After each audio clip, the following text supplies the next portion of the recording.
Hello everybody, Darfox here. I made a Death Stranding video a little while ago, and I'm still pretty happy with it. I looked over it recently, and I want to make more stuff like that, but I also want to make kind of quicker videos, which is kind of what you're seeing right here. This video is going to be about the game media and how the game media kind of interface with Hideo Kojima and his video games, how they react to Kojima's kind of marketing, and how they kind of like read his games. I feel like they read the games kind of differently, how a lot of hardcore fans. Keep in mind though, this is not going to be some sort of anti-video game journalism kind of screed. That's really not what I am, what this channel is. If anything, I'm anti like YouTubers being a conspiracy theory and hating on game journalism for no reason. I think that's one of like the silliest toxic things in games right now. Having said that though, I do feel like a lot of game journalists really don't read the games they play. A lot of times they just kind of give a surface level reading on the game, and this might be partly due because like it's their job to play these games, so they play tons of these games and they don't really have the time to obsess over any one game or any one creator the way like us Metal Gear fans do or Kojima fans. My interest in making this video was kind of sparked by seeing a Games Radar kind of write-up on some behind closed door demo they did for Death Stranding at Gamescom. This lecture demo specifically was called Briefing, because they literally briefing Norman Reedus' character, what he's going to do, what you're as the player are going to do, and yeah, like you're going to be traveling, delivering like packages, connecting waypoints, giving rise to or hopefully giving rise to civilization, you know, enabling people to communicate with each other so that there's the possibility of civilization coming back, because that's kind of like the theme of the game. I suppose it's about like, even with an apocalyptic event such as the BTs, you know, the line between life and death is being blurred. That's obviously that's like the most mind-bending thing ever. Like the implications there is for that in religion and life and stuff like that is just mind-bending, right? Even though this is happening and everything is in this disarray, we can still come together and help us off, you know, help each other out. That's kind of like the theme. That's kind of like what the game is going for. And the gameplay is you're traveling, you're delivering, you're helping, and you're probably surviving dangers, you know, weathering, fighting, running, hiding. That's the game. And really, I got that pretty early on, and this isn't me trying to like brag or to like say that I'm smarter or anything, but I watched the trailers and I would read the interviews where Hideo Kojima would say stuff like this, and you know, like I got it. You know, I think a lot of fans got it. Like, okay, yeah, like this is what the game is about, right? It's gonna be about it's gonna be a different kind of game. It's gonna be a different kind of action game. He said that multiple times. It's not gonna be you running around and shooting. At least that's not gonna be the main objective or the main way for you to communicate with the game world. There's gonna be other stuff such as the traveling, the survival, the package delivery, risk versus reward with the packages. What are you gonna take? What are you gonna leave? Stuff like that.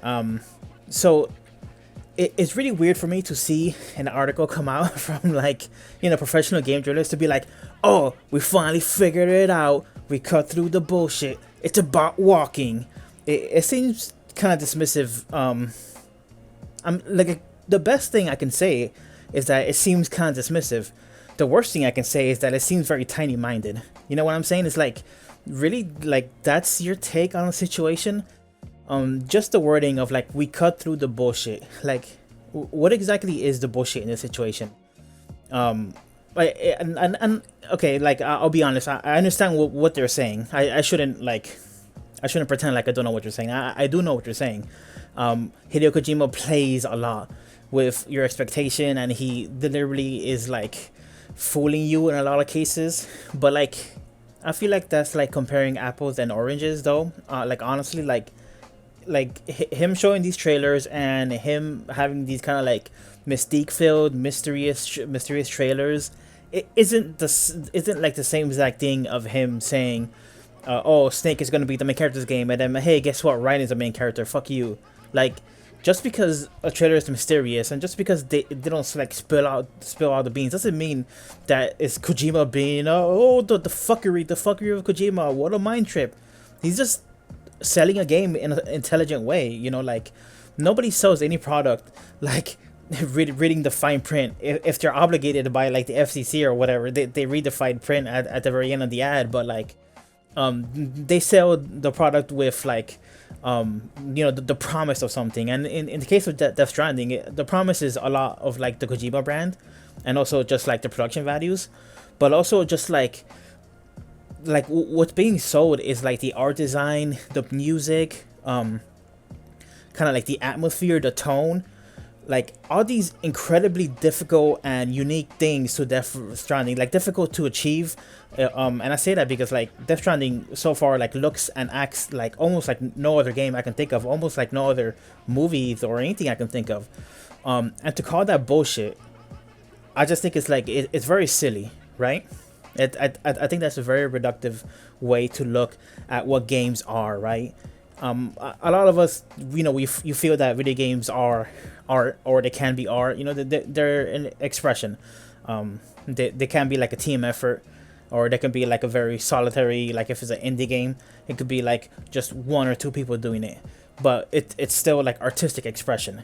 And like to whittle it down to like, oh, the core of this game is gonna be what buttons you're pressing and what you're doing, and everything else is bullshit. I think it's bullshit.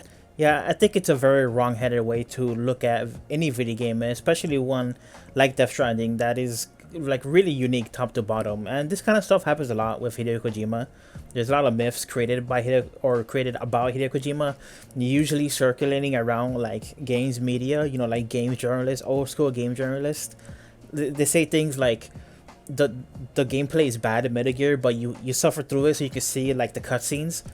And that's just like so wild too. That perspective is so different to me as like a really hardcore Metal Gear fan, because if you're like me, you play through those games maybe 5 times, maybe more. Metal Gear Solid 1 I've definitely beat more than 10 times. And yeah, a lot of times I rewatch the cutscenes, but mostly I'm just replaying the game and skipping the cutscenes. Like nobody replays Metal Gear and then presses start to skip the gameplay just to rewatch the cutscenes. Like that's not something that happens. I guess that can happen nowadays if you just go on YouTube and watch the cutscenes. But like, the Metal Gear is good because of everything: the cutscenes, the gameplay, the way they play off each other, the way they feed back on each other. It's no coincidence that like Metal Gear is famous, or infamous maybe, for being like, Snake, press the action button to jump over that. The way the story bleeds into the gameplay, it's a very purposeful thing. And like I feel like a lot of game journalists don't really understand, like they're very binary thinking in that sense. And again, maybe that's because they play so many other games and they have trained their brains to work in a certain way, to recognize certain tropes and evaluate certain tropes. But when a game is slightly different or like more unique, those tools don't help them. Not always, in my opinion. This race to distill video games to the most common or basic interactions you could have in them, I think it's a disservice a lot of game journalists do to games and gamers in general. This is not just a game journalist problem. This is definitely like a gamer problem. I think of Jeff Gerstmann talking about Destiny and Destiny 2. And whenever there's new content out, he's like, oh, I want a new planet. Give me a new planet. Give me a new planet and new enemies. And like, he just harps on that a lot. Whereas like, Destiny isn't better if they add more planets and stuff, more environments. It's better if like in my opinion, if the content in there is interesting and like the loot is interesting and you could like replay the stuff and have fun. Like that's what makes Destiny good. But like, repeatedly over like Destiny's lifetime, like Jeff Gerstmann would say things like that. Would be like, did they add a new like enemy class? Did they add like a new planet, new area? And it's just like a very reductive way to look at what games can be. And again, I think this is born out of just their profession. They are looking for stuff coming new on the horizon. They are constantly thinking of how to cover things efficiently for their like website or their magazine or whatever. And like, it doesn't make sense for them. Like the way their brain is wired, it doesn't make sense when like somebody plays Destiny for hundreds of hours and that's their game. Like Jeff is coming to it from a perspective of like, where's the content? Is there new content? Then it's not worthwhile. You know, like is there literal new hallways to run through? There isn't. Okay, so like there's nothing to reevaluate there. You know, if you compare this to film critics, like when Once Upon a Time in Hollywood released, I don't think I saw many like critics being like, "Oh, I figured it out. Once Upon a Time in Hollywood is actually about Charles Manson and the murders committed during that time period in Hollywood," and you know all that stuff with you know, Leonardo DiCaprio and Brad Pitt and all the musical choices and all those like modern actors portraying like classic actors and stuff like that. That's all bullshit. And I cut through it and I got to the core, which is Charles Manson. You know, it's like that is kind of ridiculous. And to me, that is what I kind of hear when I read like the Games Radar article. And I guess the film critics version of what I just described it's probably like Cinema Sins or Honest Trailers, these kind of like YouTube channels that are like criticized for just being hyper, I guess, hyper specific and not actually like enjoying film and just like scrutinizing film to like ridiculous like levels. And I don't feel like most games media will feel comfortable with that kind of comparison. Like they wouldn't be happy about that kind of comparison. I got a couple of caveats or disclaimers I want to make now. Firstly, I'm not saying that game journalism needs to copy film criticism. Games and films are very different, and the same way I don't think that games need to copy films, I don't think the critics and the enthusiasts have to as well. I'm just using them as an example of like these two fields that evaluate this medium, and they know this medium. There's some really intelligent, really smart, weathered people in game journalism who just really know games.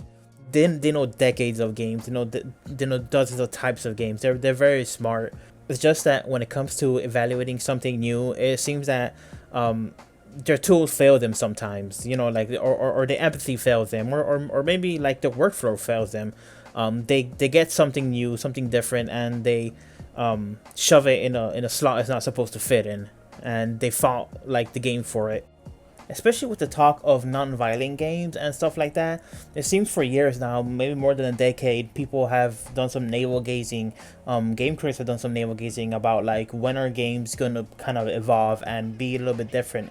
When are they not gonna be first-person shooters, third-person shooters, or action games? This really does seem like an attempt to do that, to be a different kind of game. And of course, the jury's still out. We'll see what happens when it releases, but it's just strange that people are like reacting so incredulously at this game instead of saying, "Oh, let's see what this is gonna be like. Let's see if they can actually pull off an engaging action adventure game without a lot of direct violence or combat." Instead of that, they're like, "Oh, it's about walking," and they just like reduce it and seemingly dismiss it. It's very weird to me, personally, and it's not good for the industry in general. You know, like it's not good for the relationship between journalists and game devs. It's also not good for the relationship between journalists and, you know, gamers. You know, because part of the reason, and not the main reason, but part of the reason why there's so many legions of like really shitty gamers who just like hate anything that comes from like IGN or GameSpot, and all they do is consume like these really biased YouTubers. Like part of the reason is because stuff like this, right? They understand games, or at least specific games better than game journalists as a whole. And that's always going to be the case to an extent, because like I said, it's, you know, when you work in games media, you gotta cover plenty of games, not just one game. But a lot of this stuff can be curved. You know, like there's really no excuse for ignorance. You know, like there's no excuse for, like, in my opinion, the wrong-headed thinking that I've been talking about this whole time. Sometimes I feel like game journalism interpret things in very binary and kind of simple-minded ways. And I honestly, I promise you, I don't mean that as a personal insult to anybody. I'm just expressing my opinion. I don't actually think I'm smarter than any of these people. And the other caveat I want to make is the fact that most of me talking right now for the past 10 plus minutes have been talking about the bullshit line in the Games Radar article. Really, that was a very small part of the article. It's just in the sub headline, and I can only assume it was written there just to like be a little sensationalist to like draw eyes to it, to draw clicks to it. But I honestly feel that like that's really wrong-headed, and most of the article has that similar tone of cutting through the bullshit, quote unquote. But I do want to acknowledge that I'm really focusing on something that's honestly like very very minor to like a whole article that's like relatively well written. I just kind of disagree with the tone of it. And yeah, I wanted to make that clear that I am absolutely harping on just one line, but it's a springboard for me to talk about a bigger subject that of how people interpret Kojima games a lot of times. That's my shorter video. I hope you like it. If you have any opinions about what I just said, please put in the comments. If you like the video, if you agree with me, like and subscribe, and all that stuff YouTubers always ask you to do.